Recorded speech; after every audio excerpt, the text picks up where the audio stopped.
शेगाव शहरातील लवजी वस्त्रनगरमध्ये त्याची मागणी अशी आहे की झोपडपट्टीधारक नागरिकांचे स्थलांतर न करून पुनर्वसन करण्याबाबत.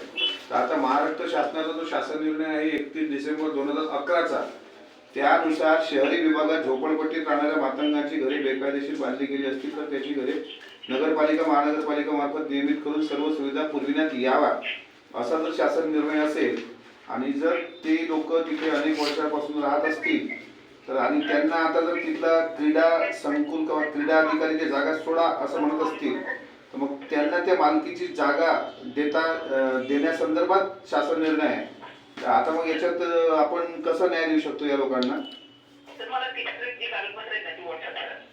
बर,